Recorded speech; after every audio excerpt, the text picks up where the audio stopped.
2 casos de homicídios são esclarecidos pela polícia de Sorocaba. Agora, os criminosos estão sendo procurados. Nova seccional de Jundiaí deve ser uma das mais modernas de todo o estado de São Paulo. A campanha Pedágio Solidário da Rádio Vanguarda continua com sucesso e hoje teve a participação do Grupo RAS.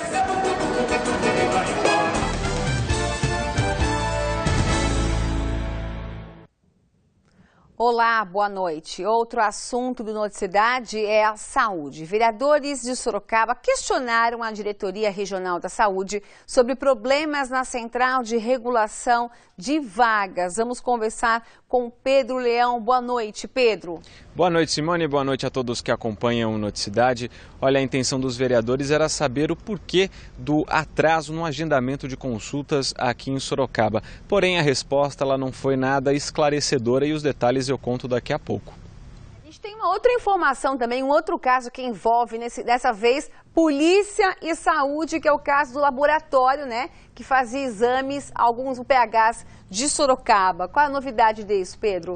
Olha, a Polícia Civil esteve hoje na UPH da Zona Oeste para coletar ali informações com funcionários, né, porque existe a informação de que funcionários estariam fazendo exames de forma ilegal. Ontem, a Vigilância Sanitária de Sorocaba registrou um boletim de ocorrência de falsidade ideológica contra o laboratório que foi interditado na última sexta-feira por fazer exames irregulares. A Vigilância constatou que mesmo com todos os equipamentos quebrados ou em manutenção, os laudos dos exames de sangue eram emitidos.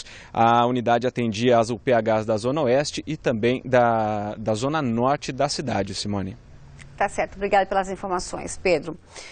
Em Itapetininga, 2 postos de combustíveis foram roubados em meia hora pelos mesmos assaltantes. Segundo a polícia, 2 homens encapuzados e armados com uma faca e um revólver levaram quase R$500. Após perseguição, um deles foi preso.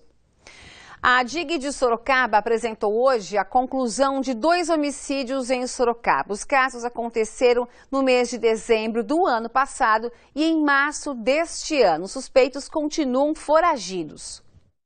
As fotos são de Fernando Manuel Lopes de Arruda e Antônio Rogério Lopes de Arruda.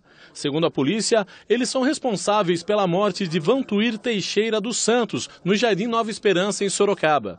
Um fato também comum nos 2 casos é o tráfico de entorpecentes. No primeiro, em dezembro do ano passado, no bairro Nova Esperança, a vítima já havia sido ameaçada. E efetivamente, no dia 8 de dezembro, os irmãos chegaram na porta da residência de Vantuir e efetuaram disparos. O outro crime foi no bairro Aparecidinha. Ivan de Souza Oliveira e Anderson Lapa dos Santos foram mortos em frente a um bar. Paulo Henrique Silva de Souza e Edilson Silva Souza teriam disparado vários tiros contra eles. Uma desavença anterior. E após essa desavença, os irmãos, naturais da Bahia, chegaram em uma moto, abordando as suas vítimas, que também eram envolvidas com o tráfico de entorpecentes. Cada uma correu para uma rua e os irmãos efetuaram os disparos, levando a óbito as 2 pessoas no bairro da Aparecidinha.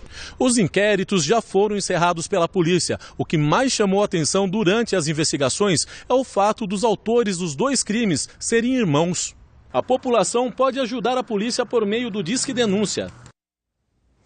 E lembrando que o Disque Denúncia é 181. 10 quilos de drogas entre maconha hidropônica, crack e cocaína foram apreendidos durante a operação de combate ao tráfico realizada pela DISE de Jundiaí. Segundo a polícia, 7 homens foram presos, entre eles o comandante de uma facção criminosa na região de Itupeva. 2 adolescentes também foram apreendidos.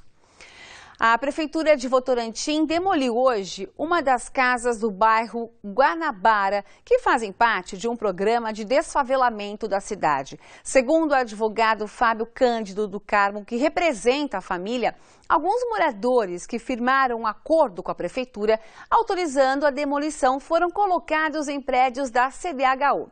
Como alguns delas não autorizaram demolir, a Prefeitura entrou na Justiça com um pedido de reivindicação diária em 2005.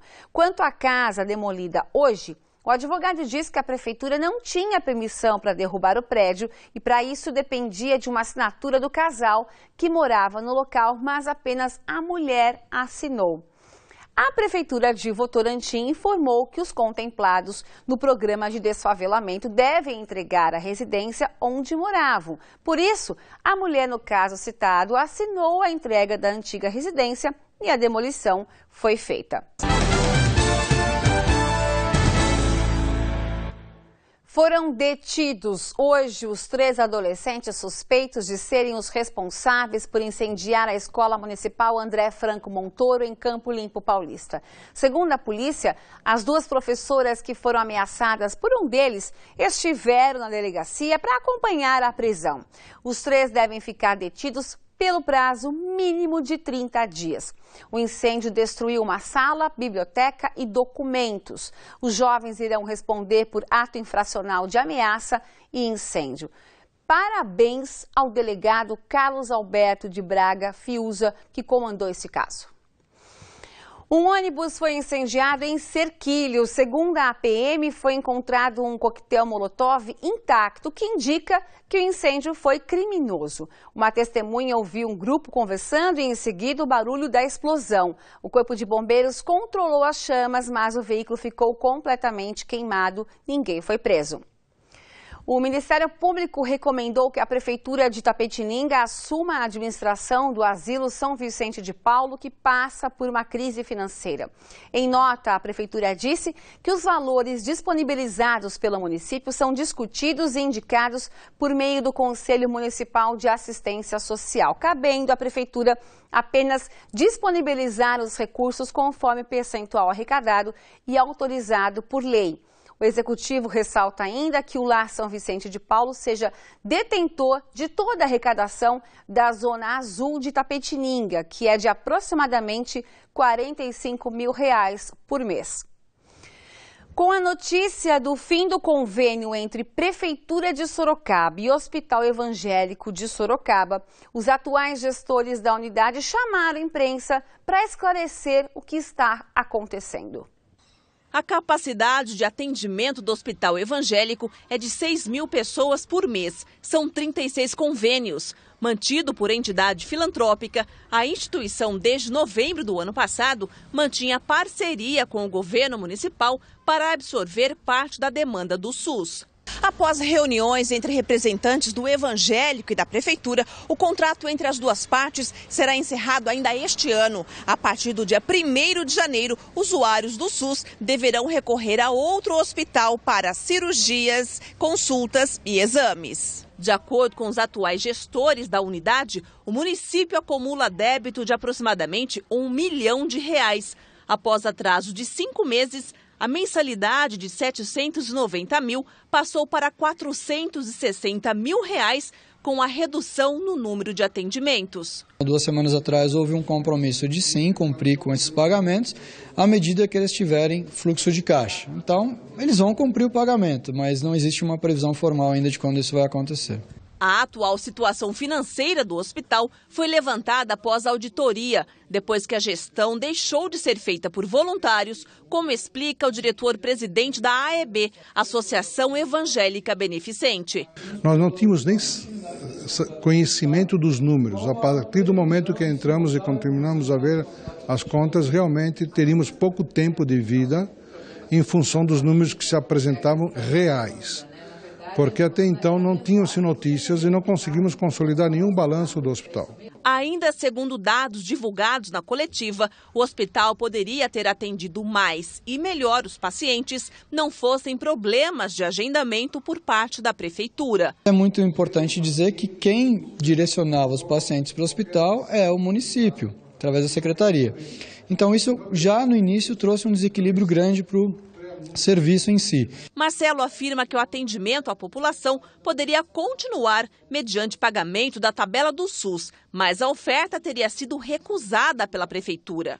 Nós até propusemos seguir com alguns serviços sem custo adicional para a Prefeitura, ou seja, fazendo como o hospital fazia em 2012 e 2013, tabela SUS.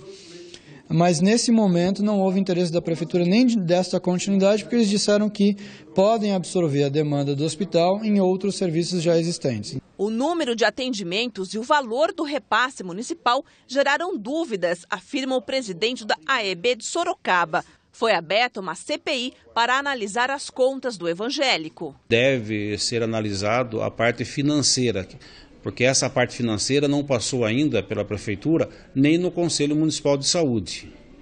E eu venho questionando isso sistematicamente no Conselho. Eu, particularmente, não consigo entender que alguém que só presta 39% de um serviço contratado apresente uma prestação de conta justificando o gasto de 100%. O prefeito tem que tomar uma medida urgente junto com o secretário de saúde e fazer com que talvez o que aconteceu na Santa Casa, ter uma intervenção ou ter uma entrada da prefeitura municipal, né, para que ela possa fazer uma requisição desses serviços do evangelho que a população não pode perder.